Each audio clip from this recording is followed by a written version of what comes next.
Art with Mr. Posey.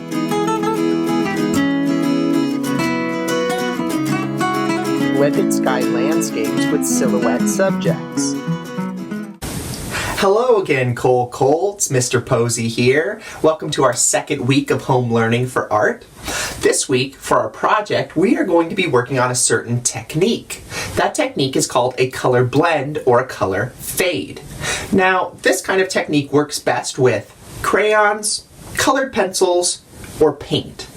But if you have markers or pencil, it will work pretty well with that also. Now, blending colors together can be a really useful tool to make art.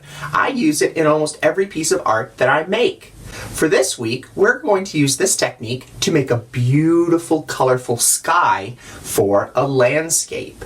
Let me first start by showing you how you might do some color blending or color fading with some different materials.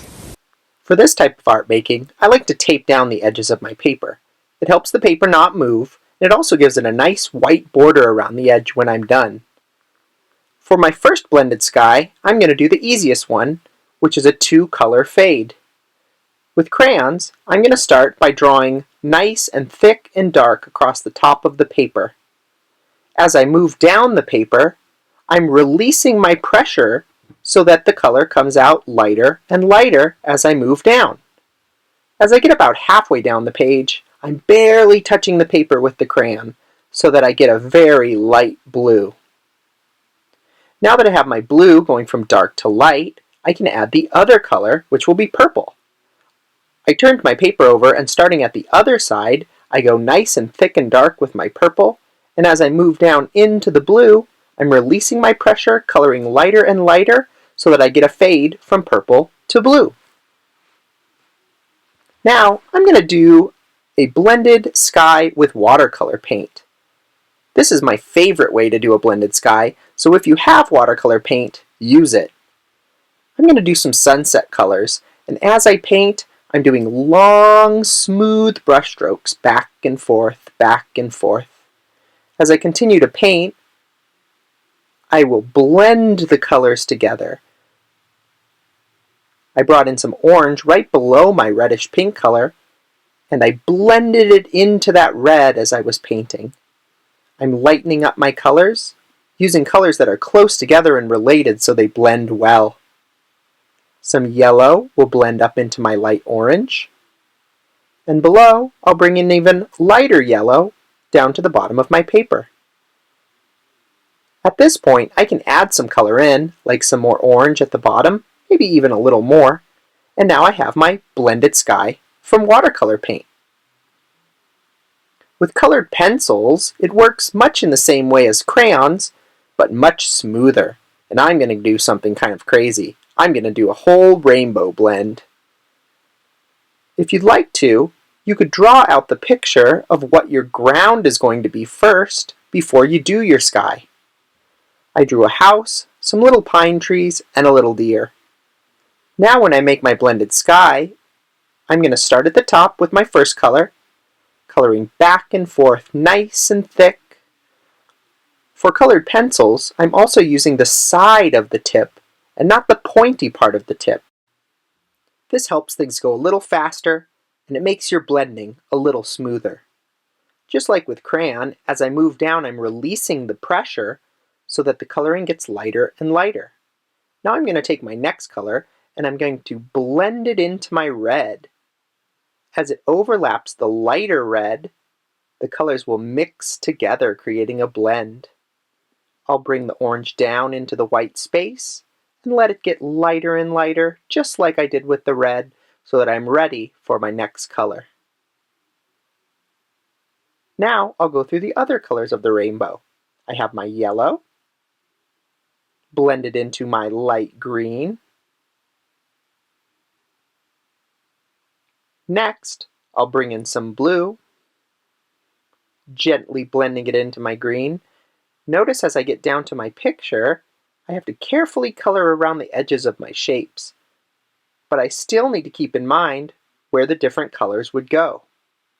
My final color is purple, and since I'm down next to the ground, I'm going to carefully color around all of my shapes with purple. before I blend it up into the blue. Oops, missed a little blue there. As I finish blending my purple up into my blue, I have my rainbow colored pencil blended sky. Finally, I'll show you how you might do this with some markers. Now, markers like this don't blend very well, but you can still create a really interesting piece of art as long as you still go back and forth nice and smooth. Try to use colors that are close together, like pink, orange, and yellow, and overlap the colors as you go so you can get them to blend as much as they'll blend. As you can see, that yellow and orange blend together nicely. But as I try to blend the red into the yellow, I can't get a smooth blend. I have a line of color there. That's okay, and it's going to create its own interesting type of art. There's my marker blend. Now that we've finished using our color blending technique to make our beautiful sky, we are ready to start our silhouettes. A silhouette is an object in art that looks solid black. You can only tell what it is from its outline.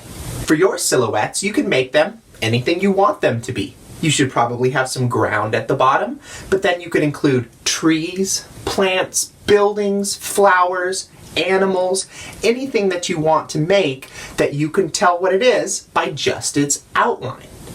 Here's some examples of how you can make your silhouettes in your landscape. Let's start with the watercolor painting. All I'm using now is black. I put the line in where the top of the ground will go, and then fill the ground in with solid black. I'm creating silhouettes. Silhouettes are solid black shapes, and you have to know what they are just from the outlines. I'm going to make a tree coming out of my hill with branches. Notice how the branches are not smooth. They're a little wiggly, they're a little squiggly, and they look natural because they get skinnier as they go. I have some overlapping. And now I'll put some subjects down here, maybe a little person, and their dog next to them. I'm using a very skinny brush for this job and only using the tip. Now to create the leaves, I'm getting a brush where all the bristles don't come to a point, they're a little more fanned out. I touched the brush into the black paint, and then I'm just touching the tip of it to the paper to create my leaves. All of those different spread out bristles of my brush create realistic leaves because they make lots and lots of little points of black paint. I can use this method to make some bushes over here on the left, and maybe a few bushes right here underneath my tree. As a final step, I'll get some black and fill in the ground a little more solid. I need something in my sky. I like making little birds that look like the letter M. I make them smaller as they go back into the distance, so they look like they're flying in a V.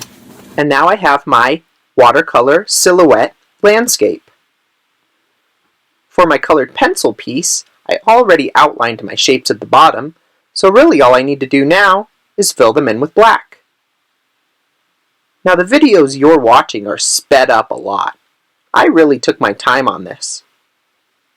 It took me probably about 10 minutes to fill in all this black because I was trying to do it really nice and thick and full, even going back and filling in some little spaces that I missed. Now if you're doing colored pencil, you can draw right over your sky with the black. Since I had such a big sky space with not much in it, I'm going to put a tree in my sky as well. Notice how my branches branch out into smaller branches as they go. I'll put a little bird on my branch, and maybe even a bird flying in the sky. And there's my colored pencil fade. Some little tiny branches at the ends. Finish up some details, and there it is. A blended rainbow sky and silhouettes done with colored pencil. This is the crayon piece I did, and I couldn't find a black crayon.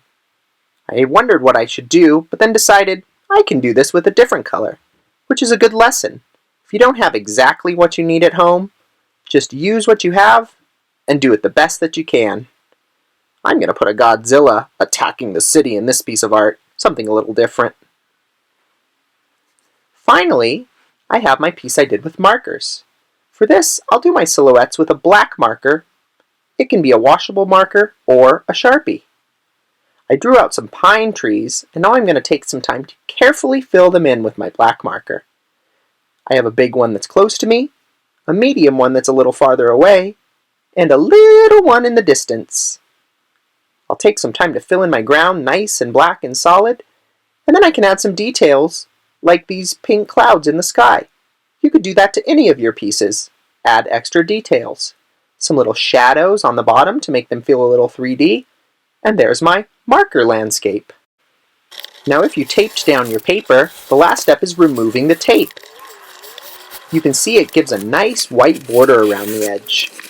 Make sure you pull the tape away from the picture so that it doesn't rip the paper. Also make sure that if you tape your art down to something, you're being careful not to tape it to anything that the tape will damage. And here are my 4 pieces I made. All have blended skies and all have silhouettes. I encourage you to try out the different kinds of art making materials for different pieces of art and see how they work differently. And there you have it. We have a landscape that has blended colors in the sky and silhouettes for our subject matter. I am excited to see your silhouette landscapes. Really play around with blending those colors together, get lots of practice, try some different techniques, and when you're finished, make sure you drop off your art in the Google Drive folder on my main page. I hope you're having a great week, Coal Colts. I am really excited to see your silhouette art. Have a wonderful week, and go Colts!